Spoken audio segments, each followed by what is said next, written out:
everybody. Thank you again to Emma for organizing.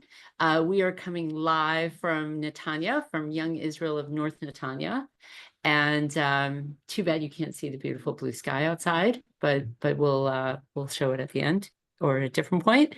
And so this is a class on the Golden Age of Spain, which, if any of you know, is just a really controversial. It's like saying, the rise and fall of the Roman Empire, was there a rise, was there a fall, discuss, kind of thing. It's the same with the Golden Age of Spain. It's a really controversial term because at the end of the day, how long are we talking about that was really a golden age for the Jews in Spain? And so I want to take a step back before we start to talk about what happened during the Golden Age of Spain. Why do we call it the Golden Age? And did it really take place in Spain? Before we start to address some of those questions, I know some of you have been to Spain. Emma had mentioned one of you had been to Cordoba. Or had traveled. No, Jackie lived there. Oh, wow. Where did you live in Spain? We lived on Costa del Sol, which is southern Spain. Yes, which is where there were a lot of Jewish communities. Yes, but we formed one. But we went. Wow. We went to Cordoba about half a dozen times. To kind of just see what was. Yeah, that's amazing. Okay, so on the My family name is Toledano. Oh, really? Yes, my son-in-law is a Toledano from Toledo. Really interesting. Yes. Really interesting. They were from Meknes in Morocco, but obviously previously. Yes. So from Toledo. So exactly. So it's really interesting to kind of look at what happened, how Jews came to Spain, and what allowed them, what allowed this period to be such a fruitful intellectual period for Jews in general. So I'm not so much a historian. I'm an intellectual historian. I had the great privilege of studying with the late Isidore Tversky at Harvard University. And that's where we really focused on Maimonides, on Rambam, and especially focusing on the Maimonidean controversies, which is the sort of wake that Maimonides left in his path in terms of the controversies that came from his thinking, that came from his philosophy. So for every point that we start to look at, I'm really interested, and I hope you're interested as well, and I can help you be interested. I'm really interested in looking at the intellectual development and the philosophical development for the Jews of this time, and what were the ingredients that allowed for this kind of intellectual blossoming for Jews, and how did the Sephardic and Ashkenazi culture really divide? So to give away, spoiler alert, I think that everything comes down to language. Everything comes down to language when we talk about this period, and we're going to be going back and forth to this idea many times. So I'd like to just say it at the outset, and you'll hear it many more times as we go through the weeks. What really distinguished, and I actually have some. Sorry for the Zoom people to have to see my shirt so closely. I brought some books that I think are really great for understanding this period of time. First of all, Mark Cohen, who was actually a teacher of mine at Princeton, but you know how what is the saying? The youth is wasted on the young. Mm-hmm. Now I wish I could go back. I know so much more, and I could really get so much more out of his erudition. But this remains one of the best books to talk about, Under Crescent and Cross by Mark Cohen, I think published by Princeton. This remains one of the best books to look at the intellectual development and the social development of Jews. And of course, Under Crescent and Cross, Crescent being when Jews were under Muslim rule, and Cross being under Christian rule, and how that, how those things changed. And then if you're ever looking, there's one about Christian Spain also by a different author whose name I forget, but this is a 3-volume work called The Jews of Muslim Spain by Eliyahu Ashtor that really is kind of the book to talk about the societal and sociological aspects of that time. And finally, Colette Sirat is no longer alive, I don't believe, but this is one of the books that really highlights, it's called A History of Jewish Philosophy in the Middle Ages, and it really highlights some of the things that we're going to be talking about over the course of the next 10 lessons. Do you know if these books are still around, available? I'm happy to lend this book. I don't think it's still around. And I have the other volumes of these books if anybody wants to borrow it. This one is absolutely still around, and this one continues to be around. This one is harder to get. So, but it'd be interesting if you could find it, because it's a great book. I once found it in a Cambridge garage sale and just grabbed it. Yeah. You know, who knows? Yes, sorry. In any case, let's first, so I was giving a spoiler alert. At bottom line, what really distinguished not just Spain, but Jews living in Arab lands, and Jews as they spread beyond Palestine, beyond Eretz Israel, beyond the land of Israel, beyond Baghdad as well. What really distinguished the ability for Jews to really develop in this intellectual and this the fact that we have a book just about Jewish philosophy in the Middle Ages, really comes down to language, and the fact that everything in the Arab world, everything in the Muslim world happened in Arabic. And there was no distinction. There was no distinction between a caliph, an imam, a Muslim poet, a Muslim scientist, and anybody else living in the Arab kingdom in terms of the ability to communicate and to have access to information, to philosophy, to the world of ideas. And so even though, of course, it was a classist society, and we're going to look at how the Jews under Arab and Muslim rule were considered dhimma or dhimmi, sometimes it's called, meaning that they were considered inferior on a political level, on a social level, even though you had this classist way of being, which is very characteristic of the Middle Ages. And even though, you would have religious leaders who were considered to be the elite, and you would have philosophers and poets and politicians who are considered to be the elite, everything's happening in Arabic.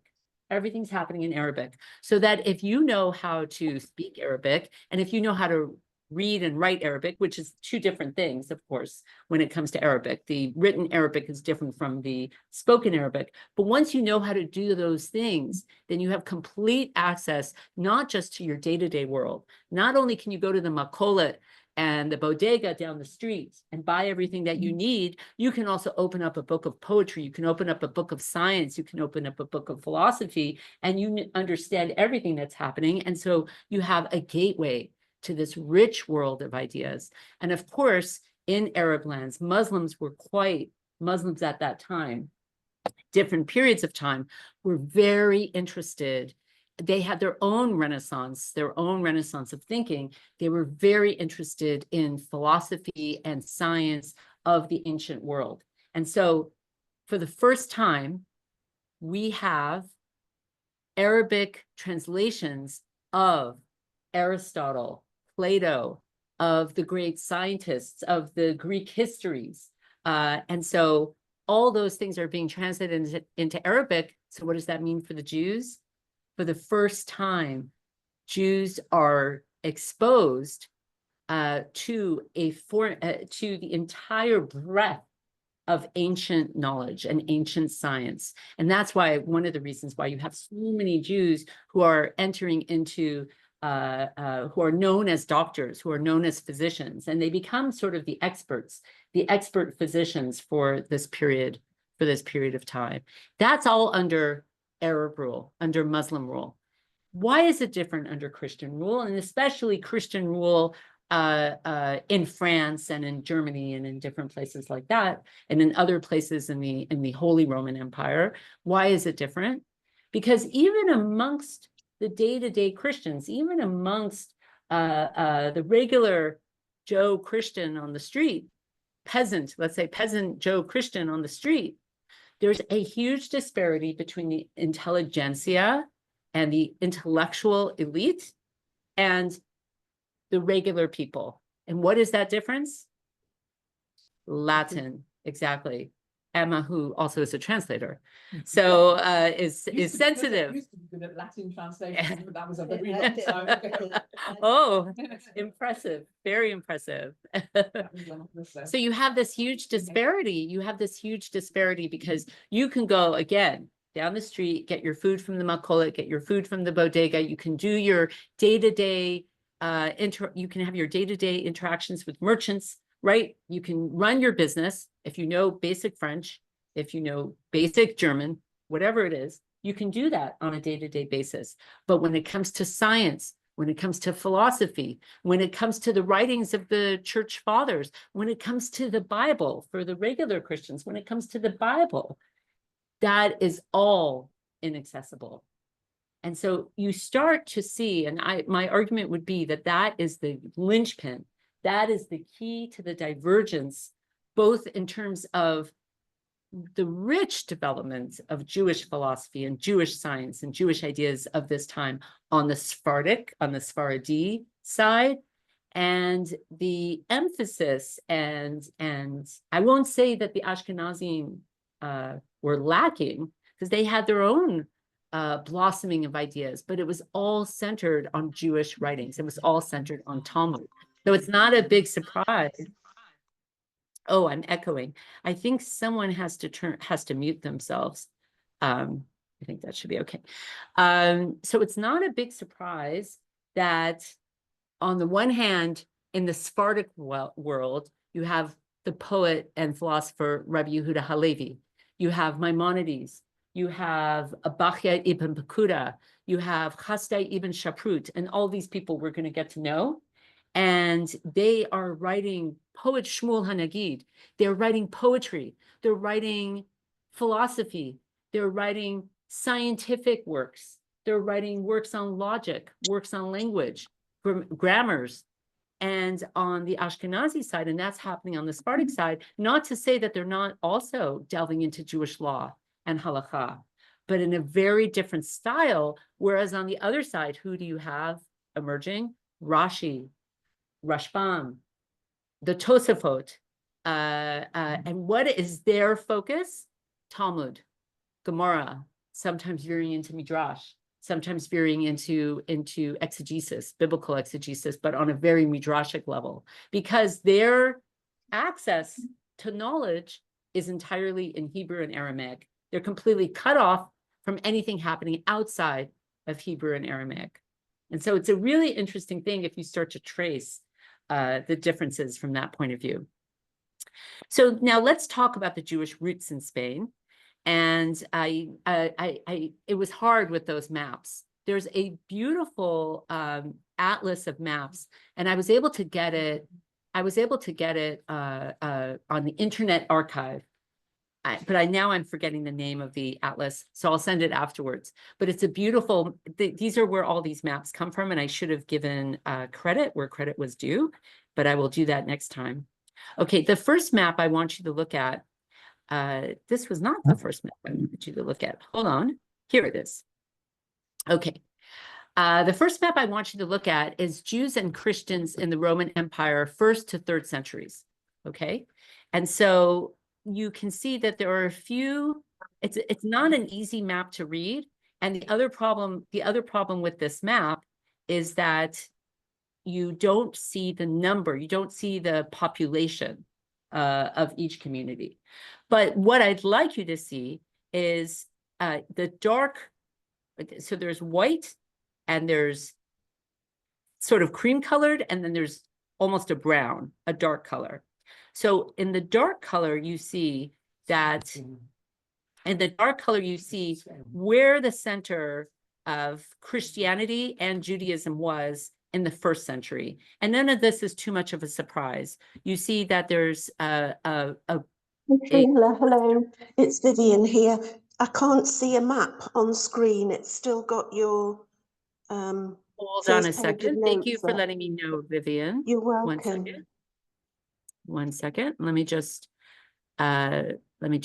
do this. I'm going to stop sharing. And now I'm going to start sharing again. And now this should work. No, yes, it should work. Vivian, is that working now? That's great. Thank you very much. Okay, great. You're lucky to be on Zoom because these maps are tiny. It was really hard to take it off the book that was on the internet.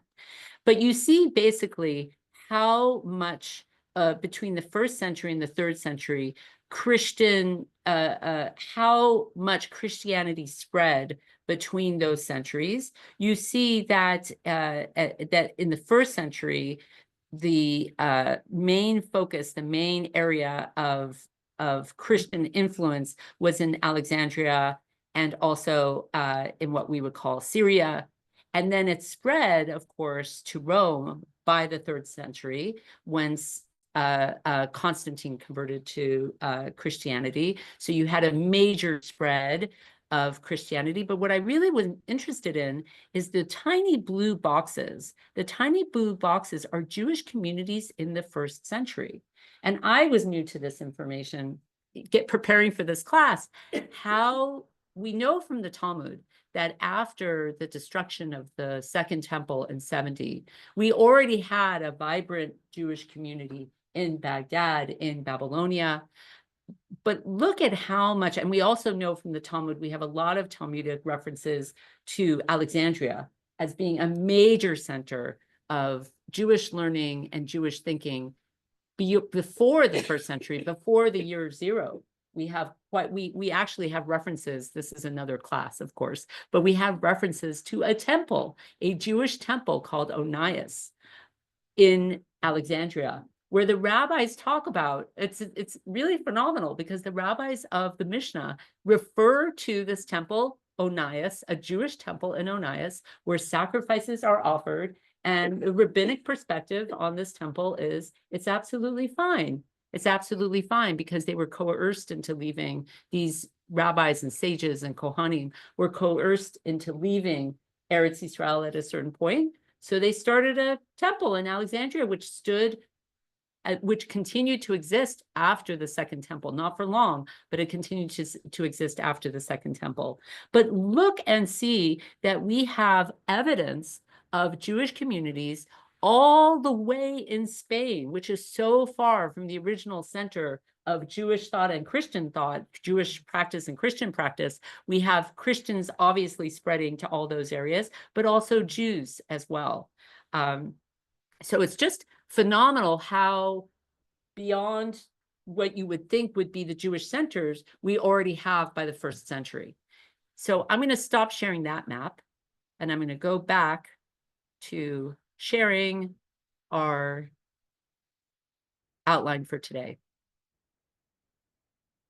So a major shift. So we imagine that the Jews, I can't tell you for sure, but we imagine that the Jews who were living in Spain at that time, one of the things I should mention is that we have Jews are terrible historians. And I wonder about it. I actually wonder about it. Do we? Yes, exactly. Do we? I mean, I have my own theories, and people have theories why Jews are such bad historians. The rabbis almost laugh at history. They're almost sort of, Ronnie's nodding his head. So it feels like there's almost a cynical perspective on history. And I don't know about you, but I grew up in the Jewish day school system, and I think a lot of you did, in terms of your original background. When you're growing up in the Jewish day school system, there's no difference between Rashi, there's no between Rambam. They're all living at the same time. And there's this beautiful Jewish perspective that history, like there's no historical timeline. It's all kind of distilled and collapsed. It's a collapsed timeline. Everything takes place at the same time. And there's obviously reasons for that. I think part of the reason for that is because once we were in the diaspora and we were wandering around, it gives you great succor. It gives you great encouragement to feel like there's nothing separating me between the past. I'm part of the past, and therefore I'm part of the future. I wanted to bring this today, but it was too heavy to bring. I have a framed at home. I bought this for my parents, and once they passed away, I bought this for their 50th anniversary. And once they passed away, I still have it at my house now. Still not on the wall yet, though.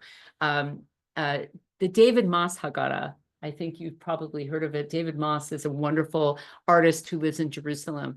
And in the 90s, he published, he didn't really publish, he really just published very few copies, and then eventually it became something that you could buy in a store. His Haggadah incorporates artistic ideas from various Jewish Haggadot and various, I'll bring it as a screenshot next time we meet, and various, like the bird's head Haggadah. It incorporates lots of different artistic trends that you find in medieval Haggadot and modern Haggadot. But my favorite page of the Haggadah is B'chol dor chayav adam lirot et atzmo ki'ilu hu yatsa mimitzrayim. In every generation, every Jew is supposed to see themselves as though they are the ones who left Egypt. And what does the Haggadah look like? On that page, you open it up, and what you see is you see little oval pictures of Jews from different ages. So there are Jews with turbans, there are Jews with different headdresses, there are Jews with black hats, there are Jews with different caps, and women and men. And when you open it up, there are mirrors next to each one. So that if you hold the book like this, all those Jews see themselves in all the different periods. And when you open it up completely, you see yourself in all those different periods. And I feel like David Moss really got something special here. He really got the idea of the complete collapse of the Jewish timeline. So going back to what we're talking about, Jews are really bad at history. They're really bad at history. Yosef Yerushalmi, that's one of the reasons he called his book Zachor, the professor from Columbia, the late Yosef Yerushalmi. His theory about Jewish history is that there is no Jewish history, there is only Jewish memory. And I think that really underscores why the rabbis in general and the sages and then later scholars and later philosophers were ambivalent about giving over histories. There's an exception, and we're going to get to him soon, Maimonides. Maimonides he starts out his code of Jewish law with Jewish history. He gives his version of Jewish history, and he's one of the first ones to do that. Saadia Gaon, who's coming up on our timeline soon, also gives some perspective, some Jewish history. But in general, we know nothing about the 1st century, 2nd century from a Jewish perspective. We don't have any remnants of Jews talking about life before Christianity in Spain, let's say, and then when the Visigoths take over. So the Visigoths, of course, are a Germanic barbarian, start as a Germanic barbaric tribe that eventually sack Rome and eventually take over much of the Roman Empire, but also begin to convert to Christianity and take control of the different colonies that are called Spain, that we call Spain, but are really a conglomerate of city-states. The turning point for Jews and for non-Christians, but mainly Jews, is the year 587 in Spain. The year 587, there's a king, I think his name is Recared or Recador, one of these Visigoth names. He's already a Christian, but he becomes a Chalcedonianist, or what we would call a Nicene Christian, or what we would really call a Catholic. So when Christianity is emerging, and I'm no expert on Christianity, but just a little capsule, when Christianity is emerging, let's say in the 1st, 2nd, and 3rd century, there are different ways of practicing Christianity. We know this in terms of Judaism. We know this in terms of Judaism vis-a-vis Christianity. We also know it in terms of Judaism vis-a-vis the Karaites and Karaism, which we will get to soon. But there are different ways of practicing Christianity. And a lot of those ways of practicing Christianity hinge on philosophical divergencies. So that when Christianity is first emerging, when Jesus, let's say, is preaching, Jesus never calls himself the Son of God, and doesn't talk about redemption. It's not until Paul in the first century, way after Jesus is gone, that we start to see the elements of Jesus as a deity. And Paul really starts to bring the Christian gospel to Gentiles and starts to break away from the Jewish world. And that's why in the map we see such an explosion of the spread of Christianity. But it's not until later that we see the development of the idea of the Trinity, and the development of the idea that is set into sort of mainstream stone with the church fathers and the Conference of Church Fathers in the 5th century, which I forget what it's called, but it happens in Nicaea. And so thereafter, the Nicene perspective on Christianity becomes much more widespread. And the church fathers, basically in the Council of Nicaea, I think it's called the Council of Nicaea, the church fathers say, these are the tenets, these are the beliefs of, these are the fundamental beliefs of all Christians, like Jesus as Messiah, Son of God, Trinity, all the different things that you would think of are linchpins to Christian faith. Before then, were not set in stone. And so the Visigoths were Arianists. And that just means that they believed in this guy, Jesus. They were okay with the New Testament. They were okay not keeping all of Jewish law. That was great. You know, basics of Christianity. But they had not yet accepted what would then become mainstream. That happens in 587 with the conversion of Ricador or Ricared. I just want to add some Yiddish here, but I'm not going to because we're recording. So anyway, that becomes a turning point for Jews all over the Roman Empire, but specifically, or the Holy Roman Empire now, but specifically, it becomes a huge issue for Jews in Spain. In Spain, where the Visigoths have centralized control, they start to, and this is really the beginning, really the beginning of anti-Jewish legislation. Starts with the Visigoths in Spain, starting in the year 587. And that's when we start to see the collapse between political control and religious control, or I should say the alignment between political control and religious control. And why do I say that? Because how does the world work? The world at that time didn't work so differently than it works now. How would we describe the way the world works?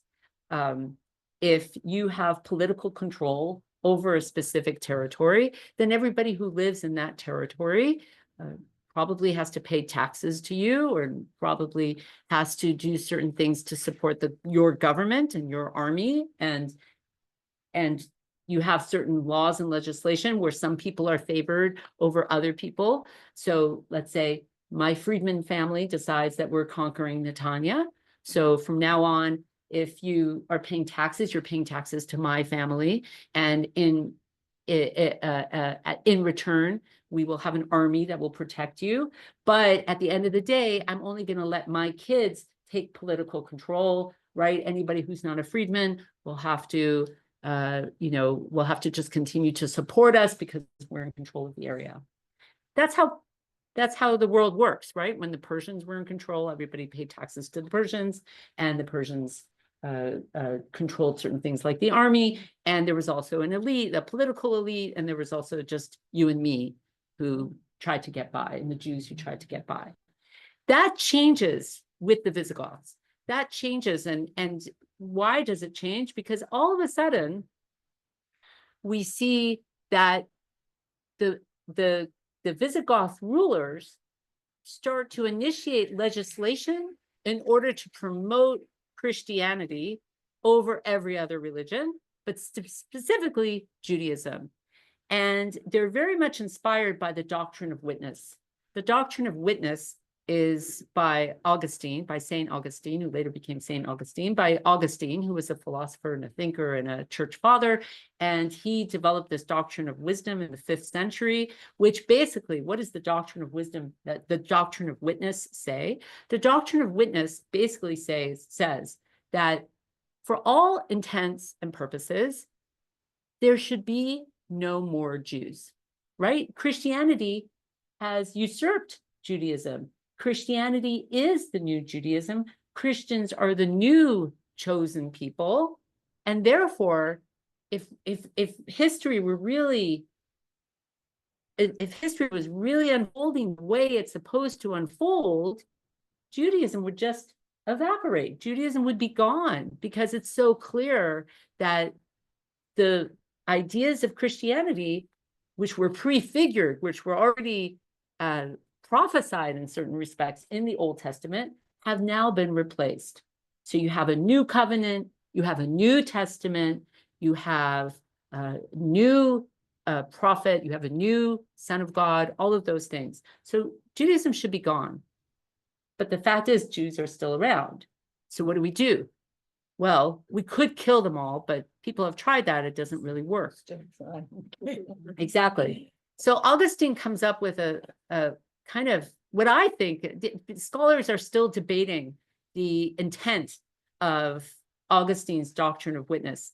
I think it's quite insidious and sinister, basically, and I think really underscores anti-Semitism, huge amounts of anti-Semitism that Jews face in the Middle Ages and medieval times in Christian lands, starting with the Visigoths, which is that if you can keep the Jews alive, but basically show how poor and distraught and desperate and slovenly and all the different words that you can think of, if you can show how awful their life is, then they become witness to the truth of Christianity.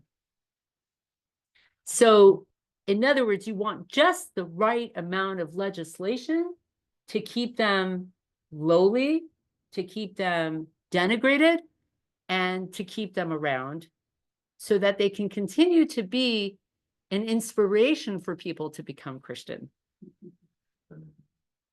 So that is the philosophy of the Visigoth rulers, who then who accept the Council of Nicaea, and they also accept the doctrine of witness. So all of a sudden, we see a lot of legislation on the books that is on prima facie, at first look, is very anti-Jewish.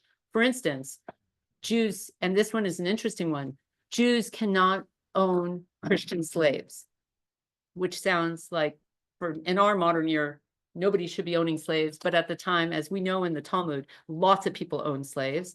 There were two things that happened with slaves, Christian slaves that were owned by Jews. First of all, what's the first thing that would happen?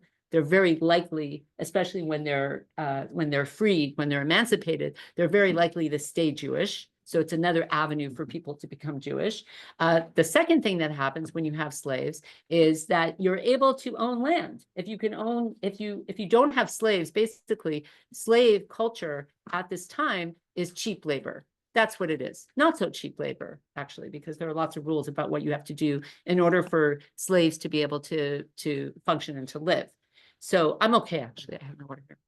So at this time, Jews are no longer allowed to have Christian slaves.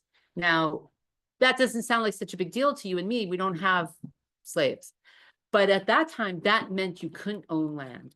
There was no way that you could own land without slave support. That was part of the economy, okay?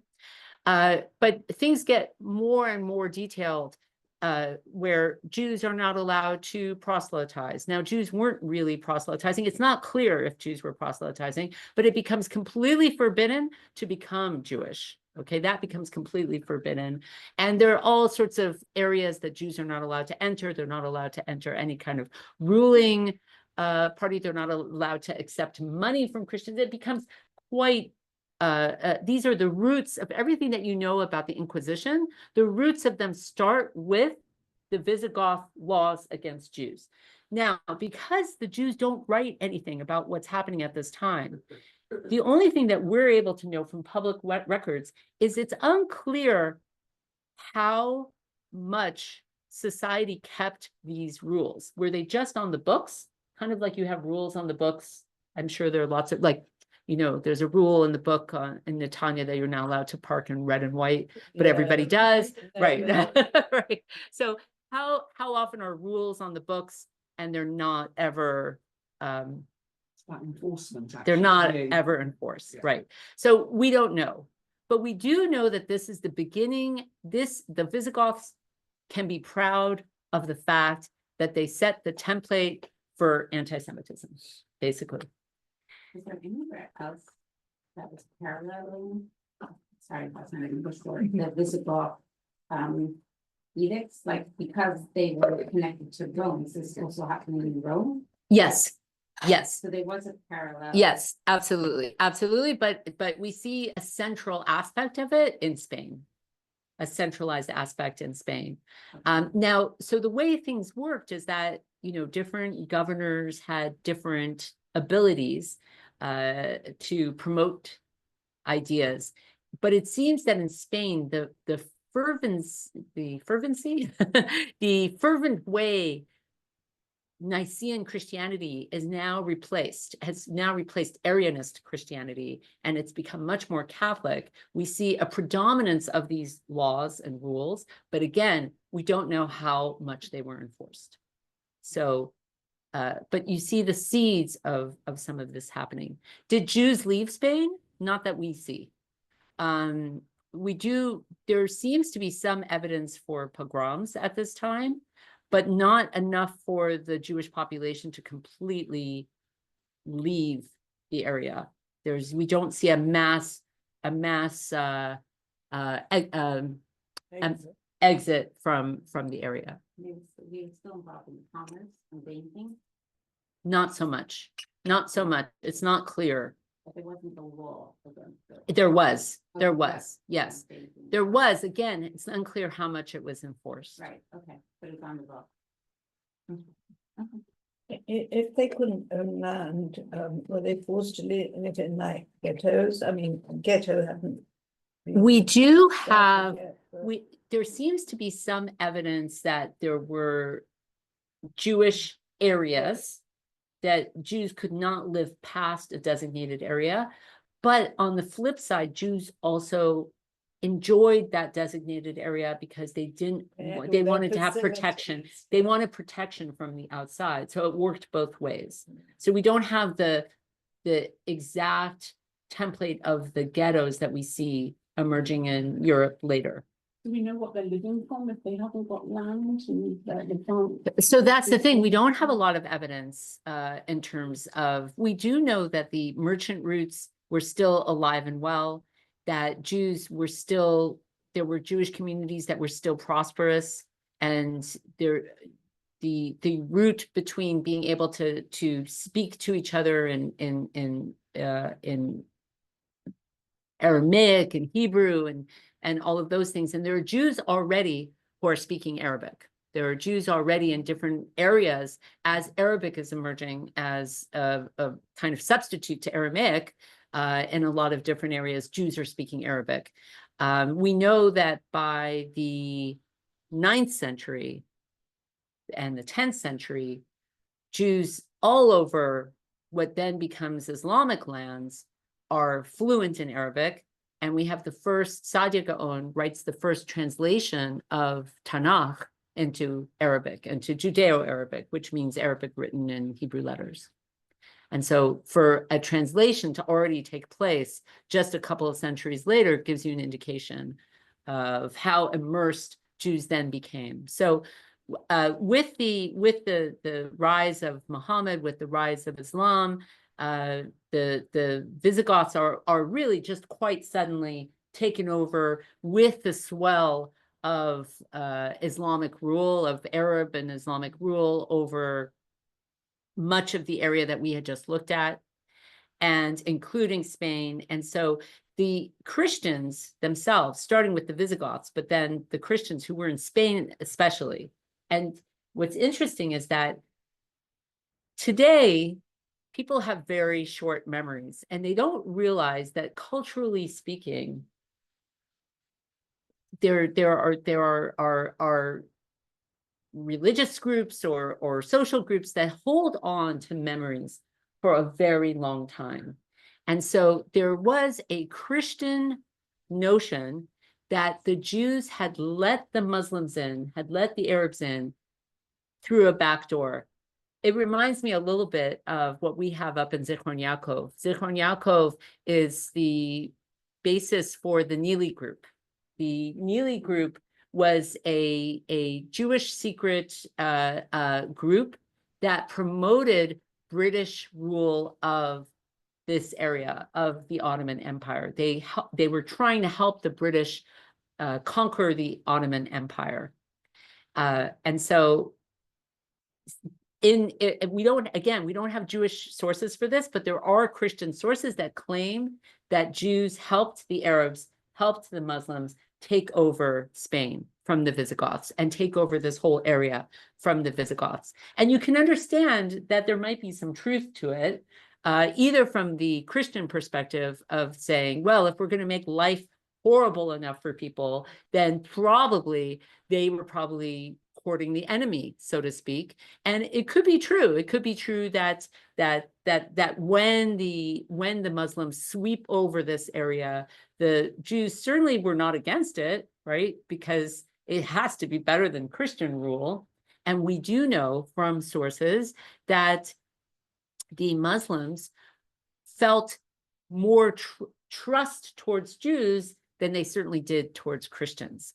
And so we have when the Muslims are sweeping over this area, we do have evidence that as the conquering army may have become thin in certain places, the Muslims trusted the Jews to keep to act as representatives of the political and government class in order to collect taxes, in order to maintain social order. So there was a lot of trust given to the Jews during this time, which may have been spurred by Jewish support of the takeover.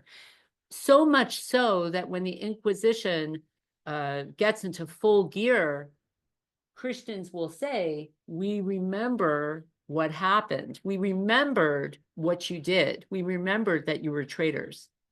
And of course, when the Christians then, when the Reconquista happens and the Reconquest happens later in the Middle Ages, that's the first thing that Muslims will say. In fact, Muslims today, when they say, Islamic terrorists, when they say Allahu Akbar, sometimes when they're attacking specific Christian or a Christian country, when it's not against Jews, they will say, we don't forget the Andalus.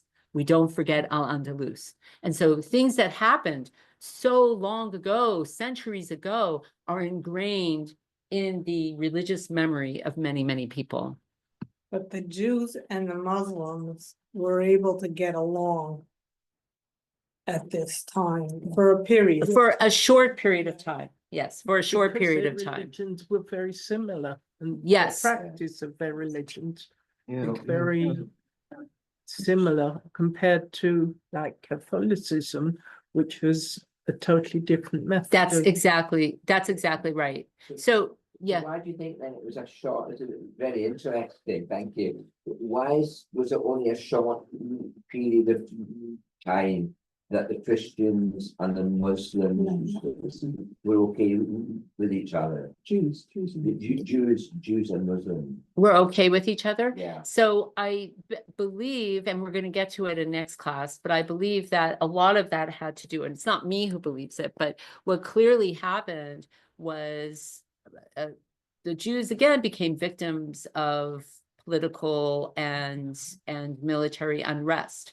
And so there were different, really one of the key aspects is of the fact that they were able to get along was when the Muslim powers that be, when the Muslim rulers felt confident and secure in their control, then whenever you have a leader who feels that they're in control, then they're happy to allow people to go about their day-to-day business because life is good, life is prosperous.